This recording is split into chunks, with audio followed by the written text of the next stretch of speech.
and based on new information provided by investigative agencies and partner nations, that the procuring agencies within the Ministry of Transport and the Ministry of Energy and Petroleum immediately cancel. नमस्कार, आदाब, सत श्री अकाल, जय भीम, जोहार। मेरा नाम है नवीन कुमार।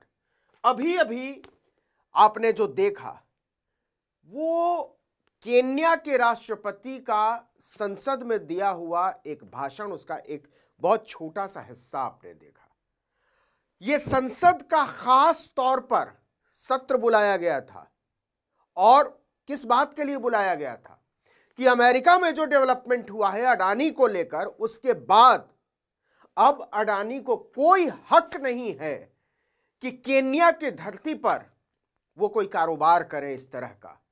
और पहली फुर्सत में जो केन्या के राष्ट्रपति हैं जूटो, उन्होंने सेशन बुलाया और सांसदों के सामने डील को रद्द करने का ऐलान किया। दोनों डील, पावर ट्रांसमिशन की एक डील थी, वो तो 1 महीने पहले ही साइन हुई थी। इसके अलावा हवाई अड्डा बनाने की डील थी।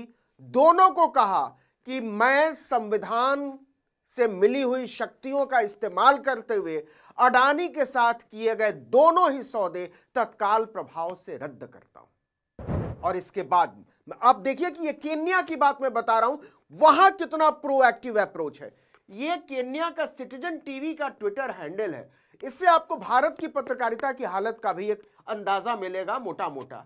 ये सिटीजन टीवी केन्या, जिसे 6.5 मिलियन मतलब 65 लाख लोग इसको फॉलो करते हैं, पूरे दिन भारत में सरकार बचाने में लगी हुई थी। केन्या में यह था कि इस अडानी का करना क्या है, इससे कैसे मुक्ति मिल सकती है। और वहां के राष्ट्रपति ने कोई देरी नहीं लगाई यह तय करने में कि अब अडानी से इस देश को छुटकारा मिलना चाहिए।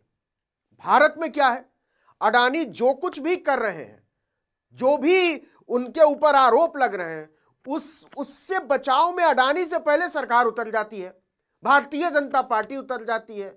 संबित पात्रा जैसे नेपथ्य में फेंक दिए गए प्रवक्ताओं को खास तौर पर उतारा जाता है अडानी के बचाव में। लेकिन ये जरा देखिए कि सिटीजन टीवी केन्या में ये कितनी खुशी की बात है। ये देखिए, राष्ट्रपति हैं और उनका राष्ट्र के नाम संदेश दिया उन्होंने। राष्ट्र के नाम संदेश किसका होना चाहिए था? नरेंद्र मोदी का होना चाहिए था। कि इतने बड़े एलिगेशन के बाद आप समझते हैं इसका क्या मतलब है? 2100 करोड़ रुपए की रिश्वतखोरी के आरोप सीधे सीधे नरेंद्र मोदी की सरकार पर है कि सरकारी अफसरों ने पैसा को देने के लिए अडानी ने अमेरिका के निवेशकों से जुटाया उसको। और यह जालसाजी, धोखाधड़ी, फर्जीवाड़ा है। यह United states of America versus Gautam Adani है मुकदमा। यह कोई हिंडनबर्ग का मुकदमा नहीं है कि जिससे छुटकारा पाकर अडानी निकल जाएंगे और सरकार के लोग दांत निपोर कर आएंगे और कहेंगे कि नहीं नहीं अडानी दूध के धुले हुए, और यह मान लिया जाएगा। भारत में क्या हुआ है अडानी को बचाने के लिए, यह हम नहीं जानते कि आप नहीं जानते। माधवीपुरी बुच से भी, जिनका काम था, जो नौकरी करती हैं इस बात की कि निवेशकों को बचाया जाए, उनके ऊपर खुद ही इतने सारे एलिगेशन हैं। जेपीसी की जांच नहीं होने दी अडानी को लेकर, तो नहीं होने दी इतने सारे मांग के बाद अमेरिका। लेकिन केन्याई राष्ट्रपति ने, आप देख सकते हैं वीडियो में, खास तौर पर राष्ट्र के नाम संबोधन के लिए संसद का सत्र बुलाया और वहां कहा वो ये कहा कि हम तत्काल प्रभाव से संवैधानिक शक्तियों का इस्तेमाल करते हुए अडानी के साथ अपने कारोबारी रिश्ते, जो पावर ट्रांसमिशन को लेकर है, जो एयरपोर्ट के निर्माण को लेकर है, उसको तोड़ते हैं। और इसके बाद जो तालियां बजी हैं उसको जरा सुन लीजिए 5 सेकंड में।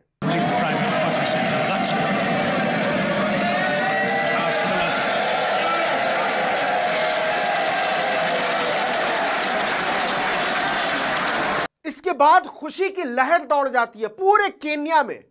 और क्या विपक्ष, क्या सत्ता, जो लोग, यही सरकार है जिसने डील की थी। लेकिन केन्या के राष्ट्रपति ने कोई देर नहीं लगाई राष्ट्र हित का फैसला करने में। कायदे से अगर भारत जैसी कोई सरकार होती तो वो अपने फैसले के बचाव में हर तरह के धतकर्म कर देती, लेकिन वहां नरेंद्र मोदी की नहीं चलती है।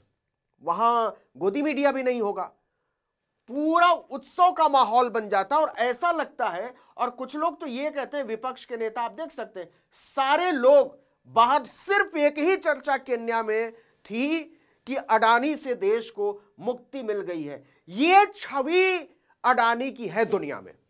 भारत में भले अडानी को देवता समझते हो नरेंद्र मोदी, क्योंकि वो उनके विमान में उड़ते हैं और उनके साथ उनके बहुत करीबी रिश्ते रहे हैं, लेकिन सच ये है कि दुनिया के बहुत सारे देशों में जहां अडानी का कारोबार है, वहां उनका जबरदस्त विरोध है। और राष्ट्रपति के भाषण के बाद, राष्ट्र के नाम संदेश के बाद, तमाम नेताओं ने आपको बता कि इन्होंने कहा कि I am happy that the JKIA deal had not been signed, but I am concerned about the Ketraco deal if there is any agreement that had to be reached. मतलब किसी भी तरीके का समझौता जो हो चुका है या जो होने वाला था, हमको नहीं चाहिए।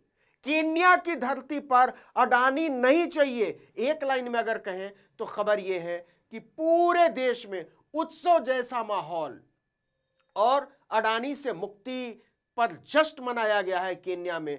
भारत सरकार को इससे कोई फर्क नहीं पड़ता, सुप्रीम कोर्ट तक को कोई खास फर्क नहीं पड़ता। मामला सुप्रीम कोर्ट पहुंचा था, एक फ्री एंड फेयर इंक्वायरी की डिमांड की गई थी, लेकिन वो कैसे फाइल घूमी और कैसे फिर से अडानी को एक तरह से क्लीन चिट देने के लिए एक पूरा लिफाफा तैयार किया गया, ये पूरे देश को पता है।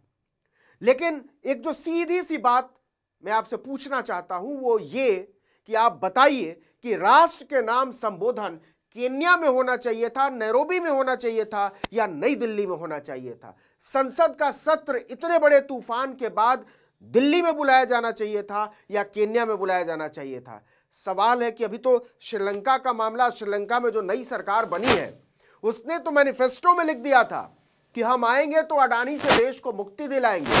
ऑस्ट्रेलिया, वहां भारी बवाल हुआ है, अडानी के लिए मुसीबत हो गई है।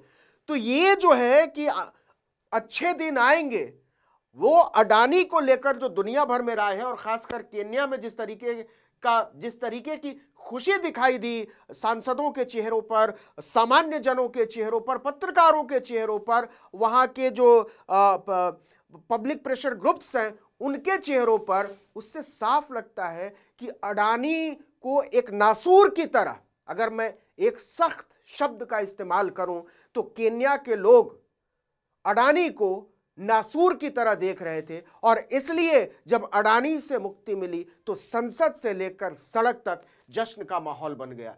तो ये एक बहुत, वहां का जो टीवी चैनल है सिटीजन टीवी, वहां सिर्फ यही खबर थी कि ये पूरे दिन यही देख लीजिए, डूटो कैंसल्स अडानी डील्स, सिर्फ यही खबर, कि इसके अलावा कुछ भी नहीं। इतना बड़ा मौका अडानी से मुक्ति देश को मिला है। सवाल है कि अडानी से मुक्ति अगर केन्या को मिली है और वहां जश्न का माहौल है, तो भारत के लोगों को जानने का यह अधिकार है कि अडानी से मुक्ति मिले या ना मिले, लेकिन अडानी पर लगे भ्रष्टाचारों के आरोप का कुछ तो करो। देश को कुछ तो पता चले कि ये आदमी ऊपर क्या है, नीचे क्या है, ये धंधा क्या है, और ये धंधा कहीं इतना गंदा तो नहीं है जितना अमेरिका में बताया जा रहा है।